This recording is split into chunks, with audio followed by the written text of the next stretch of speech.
우리가 나이 들어서 성인으로 산다는 건 뭐냐면 경제적으로까지 독립을 해야 이게 진정한 독립이다라는 걸 먼저 말씀을 드리는데 그럼에도 불구하고 우리는 또 다른 정서적 독립도 굉장히 중요합니다. 이걸 우리가 심리적 탯줄이다 이렇게 이야기를 하죠. 우리나라 부모 자식 관계 굉장히 집착적입니다. 촌농이 녹아서 어디서부터 어디까지가 부모고 어디서부터 어디까지가 자식인지 알 수 없는 상황이 되고 이렇다 보니까 이별만큼 어려운 게 없어요. 상담을 하다 보면 별일이 다 있잖아요. 어떤 사례가 있었냐면 아들이 너무 귀해서 아들이 4대 독자예요. 얼마나 귀해요. 4대 독자. 옛날에 4대 독자면 군대도 안 갔어요. 그런 상황에 며느리가 딱 들어왔는데 이 시어머니는 어떤 며느리를 원했냐. 목이 길고 손이 하얗고 학력이 높고 아유. 어여쁜 어머. 어렵다. 저에게는 한 가지도 없는 응? 이런 며느리를 그 시어머니가 이제 원하셨던 거예요. 그런데 제가 만났는데 예뻐요. 그리고 나무랄 데가 없습니다. 그런데 전문대를 나왔어. 이 아들도 그렇게 대단한 대학 나오지 않았거든요. 근데 어쨌든 내 며느리는 어떻게 무식한 애야. 어머머머. 그렇게 며느리가 딱 들어왔죠. 그 뒤로 무슨 일이 벌어졌는가. 내 아들을 내 며느리가 제대로 살피는지 안 살피는지가 너무 중요하겠죠. 어머니가 아들 집을 구해주셨어요. 어머니가 구해주셨어요. 집 옆 아파트에다가 집을 구해주셨어요. 그래서 뭐 하시냐면 아침에 거기 가서 식사하세요. 식사하시고 며느리가 거기서 뭐 해야 되냐. 점심 해드려야 돼.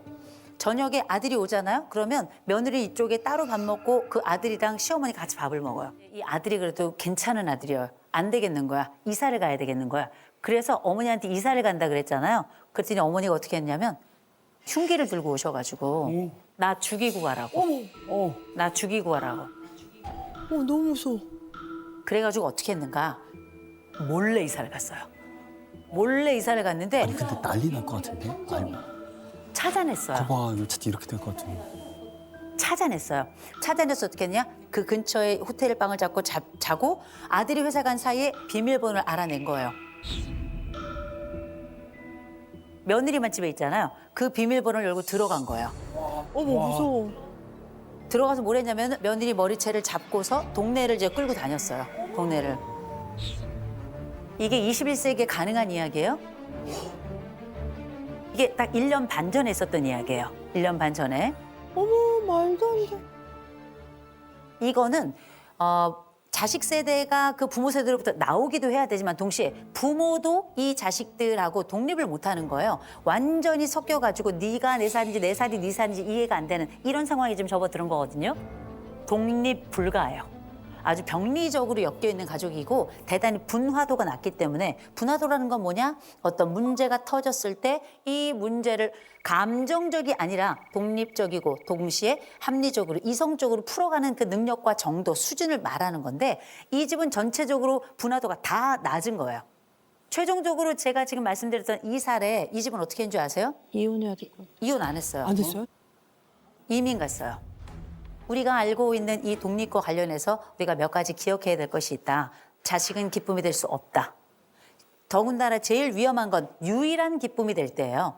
자식이 유일한 기쁨이 된다는 건 그건 이미 유일한 기쁨이 아니라 그냥 내 자신이 된 거거든요. 그래서 자식은 유일한 기쁨이 돼서는 안 된다라고 먼저 말씀을 드려요. 자, 그런 차원에서 진짜 독립이라고 하는 건 혼자 살아가는 것이 정수가 아니라 건강하게 따로 있지만 어른답게 대화하고 같이 협업할 수 있는 능력까지 가진 걸 전 이걸 독립이라고 부르고 싶습니다. 3가지 부모들이 하지 말아야 될 소리가 있어요. 죽는 소리, 앓는 소리, 욕하는 소리. 요거 넘버 3인데요.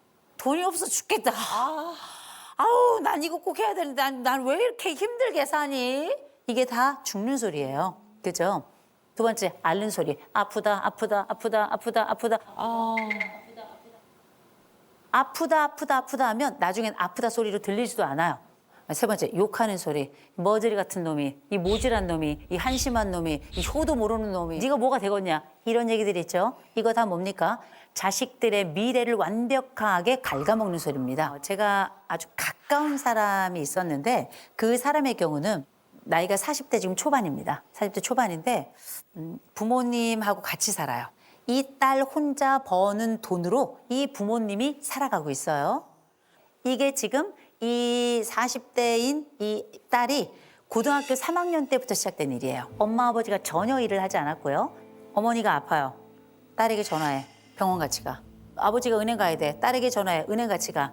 집에서도 밥 안 먹고 기다리고 있어요. 어머. 딸이 와서 그 밥 다 해요. 그리고 나서 그 밥 차려가지고 식구들이 같이 밥을 먹어요. 이 딸 새벽 4시에 일어나가지고 일 시작해요. 새벽 4시에 일어나서 밤에 11시, 12시까지 일을 하는 딸이에요. 그럼 내 삶이 없잖아. 없지. 결국 안 되겠다 싶어서 이 딸이 나왔어요. 딱 나왔어. 그러면 이제 독자적으로 또 살아야 되잖아요. 근데 이 딸이 남자친구가 생겼어. 그랬더니 무슨 일이 벌어졌냐면 이 딸한테 아버지가 얘기한 거야. 아프다, 아프다. 네가 있어야 된다, 네가 있어야 된다. 결국은 이 딸은 이 남자친구랑 헤어지고 다시 친정으로 들어왔어요. 이렇게 자식의 앞길 막고 자식의 청춘의 집을 내어서 이렇게 사는 부모를 저는 거머리 부모라고 불러요. 전 기꺼이 그렇게 불러야 된다고 생각해요. 이 여인이 이 집에서 딱 나왔어. 이 집은 어떻게 될까요? 돌아가요. 이게 의인들, 착한 사람들의 역기능이에요, 이게. 이 착한 사람 하나를 중심으로 나머지 가족이 다 병리적으로 되는 경우도 있는데 미친 듯이 도망 나와야 돼요. 굉장히 중요한 겁니다. 혹시 내 부모가 죽는 소리에, 내 부모가 앓는 소리에 이렇게 내 미래를 막는 욕하는 소리 하잖아요. 언제부터 우리가 부모 말 잘 들었다고 그런 얘기를 고지고 그때로 들어요. 무시하시기 바랍니다. 진심으로 듣지 않으시기 바랍니다. 자식들도 부모들한테 하면 안 되는 3종 세트가 있습니다. 죽는 소리, 앓는 소리, 욕 같은 소리. 죽는 소리 뭔지 아십니까? 자기 목숨을 담보로 부모 협박하는 애들 많아요. 응? 그건 진짜 최악이다. 죽어버릴 거야. 나 이거 안 해주면 죽어버릴 거야. 나 창문에서 뛰어내릴 거야. 정말 최악인 겁니다. 그럼 어떻게? 부모들이 쩔쩔매겠죠. 죽지만 마라. 죽지만 마라. 사람 안 있어라. 그게 사람입니까? 들어주고 죽지도 못하면서. 그리고 부모들은 정말 기억하셔야 됩니다. 이건 반드시 습관돼요. 반드시 습관이 됩니다. 병을 만들어서 주변 사람들을 움직이는 사람들도 있어요. 이 병을 하나의 도구로 쓰는 사람들이 있어요. 근데 매번 죽겠다고 얘기하는 아이는 반드시 병인 겁니다. 그래서 어떻게 병원에 데려가셔야 돼요. 그건 되게 중요한 거예요. 두 번째, 앓는 소리가 있습니다. 이 앓는 소리 다른 거 아니에요. 없어, 없어, 조금만, 조금만, 도와줘, 도와줘. 세 번째, 욕 같은 소리 있어요. 뭐 해줬는데? 엄마 아버지가 나한테 그때 상처를 줘서 내 인생이 이렇게 된 거 아니야. 그러려면 왜 낳았어요?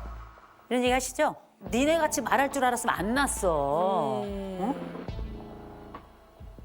인간은 다 똑같습니다. 가까운 것에 대해서 가장 큰 기대를 가지고 있고 때로는 그 부모들이 여러분의 기대를 꺾었던 순간, 상처를 주었던 순간이 있겠지만 나라는 사람이 만들어가는 세계는 부모가 준 세계로만 구축되는 게 아니라는 걸 기억하시고 스스로 성인으로 내 삶을 독립적으로 살아가는 데는 때로는 견디고 그리고 입을 막아야 되는 순간도 있다는 거 좀 말씀을 드립니다. 맞아.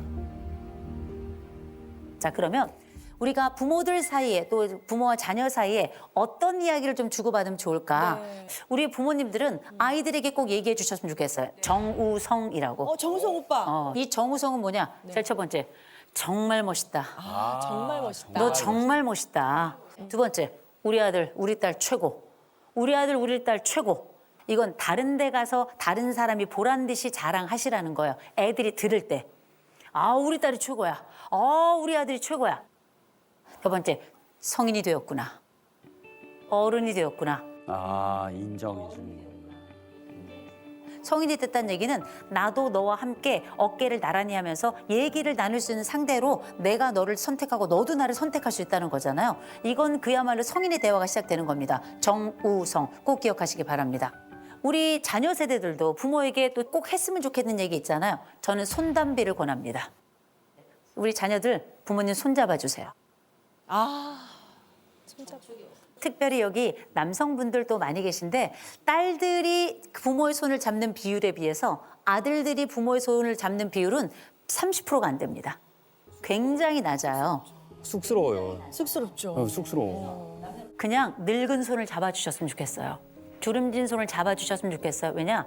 나이 든 사람 손은 아무도 안 잡습니다. 그거 알고 계셔야 돼요. 그래서 손주가 기쁜 거예요. 사람을 가리지 않고 손을 잡아주니까. 이젠 우리가 그 늙은 자의 손을 잡아야 되는 겁니다. 꼭 손을 잡아주셨으면 좋겠고요. 부모님께 말씀하십시오. 닮고 싶어요. 아버지 닮아 참 좋아요. 저 엄마 닮아서 너무 좋아요. 최고의 말. 최고의 찬사 아니야? 최고의 찬스. 담고 싶어. 그분의 삶을, 인품을 담고 싶은 거죠. 그 얘기는 뭐냐? 존경합니다. 그 이상입니다. 그다음에 B는 뭘까요? 비난보다 환대예요. 웰컴. 아버지, 어머니, 웰컴, 환대. 오실 때마다 좋아요. 환대해 주셨으면 좋겠어요. 늙으면 오라는 데도 없어요. 갈 곳도 없습니다. 서러울 것 같아. 외로워지잖아.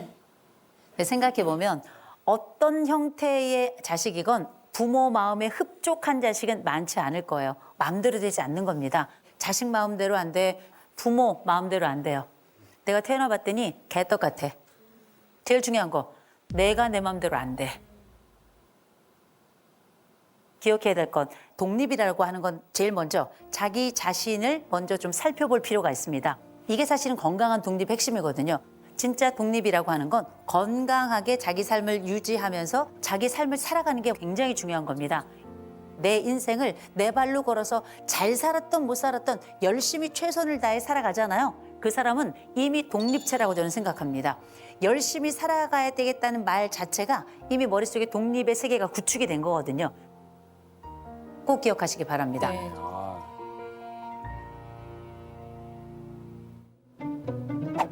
네, 좋아요. 네, 좋습니다. 네네. 네, 저는 싱어송라이터로 활동하고 있는 빈하영이라고 합니다. 네. 아니 이분 나 어디서 봤어? 제가 그 도시그죠? 그 피아니스트. 네네. 그래서 낯이 있구나. 그러세요? 오. 제가 이제 올해로 42이나 됐거든요. 네. 이제 올해로 42이나 됐거든요. 근데 아직도 저한테 이제 어머니께서 조금 과하게 이렇게 약간 예를 들면 그 한약 같은 거 먹일 때도 그냥 이거 챙겨 먹어 하고 파우치만 꺼내면 되는데 그거를 가위로 자르셔서 병에 담으셔서 제 집까지 배달해 주세요. 그거 파우치 뜯게 하는 것도 싫다고.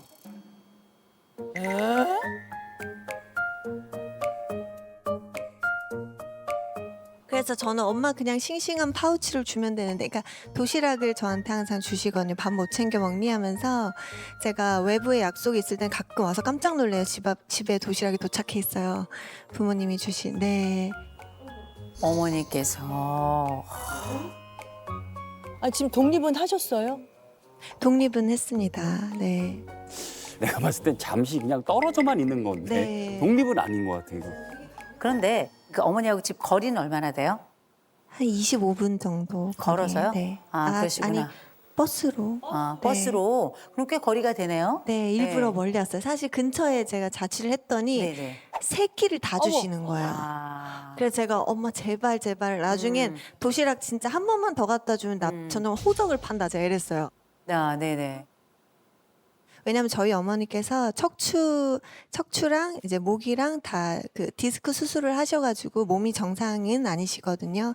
근데도 일하시고 계셔서 힘드신데 버스 타고 걸어서 그거를 들고요? 네, 그걸 가지고 오시니까 저는 너무 자녀로서 별로 제가 어머니한테 늘 그래요. 어머니의 마음이 나쁜 게 아니라 엄마가 그렇게 가져오면 내가 속상해.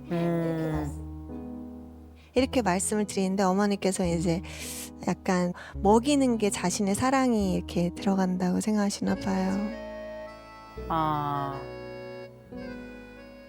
그러면 엄마가 나를 살피고 조금 과하다 싶다 느꼈던 그 첫 번째 지점은 어떤 때였을까요?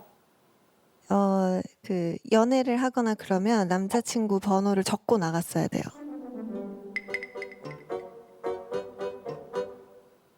아파트 방문하러 호수 적듯이. 저기 여기 가요. 그 전화번호를 적고 나가야 이제 아니면 어머니께서 보셨던 남자친구면 그분의 이미 번호는 다 아십니다. 그래서 아니 그리고 네. 그 남자친구랑 데이트하면 뭐 통금 시간 이런 건 뭐 그냥. 무조건 있겠지. 그 남자들 엄청 피곤하게 생각하는데. 야, 그런 몇 거. 시에 통급 시간이에요? 한 7시쯤부터 일단 전화가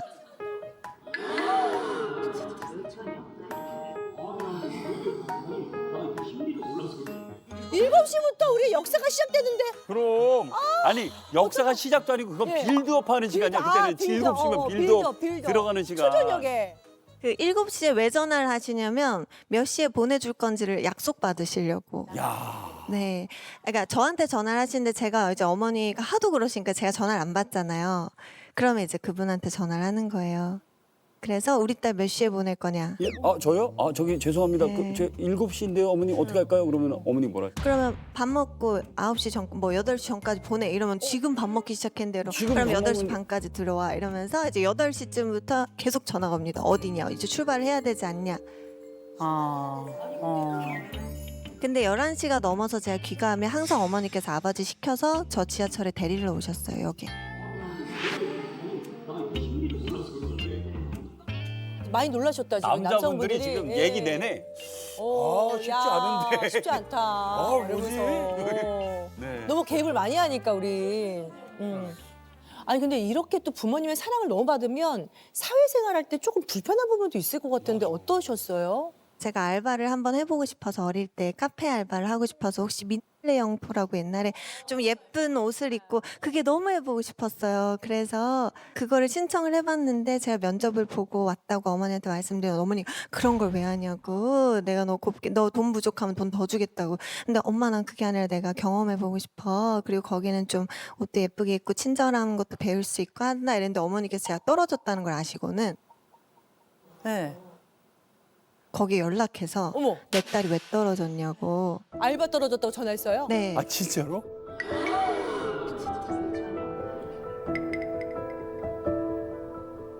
그래요? 그래서 거기에서 하시는 얘기가 아 그분 기억난다. 음악 전공하셨죠? 이러면서 너무 곱게 자란 티가 나서 힘들어 할까봐 못 뽑았다고 얘기하셨다고 어머니께서 어머니 통해서 저는 이유를 들었어요 그때. 네네. 여기 어머니 혹시 계세요?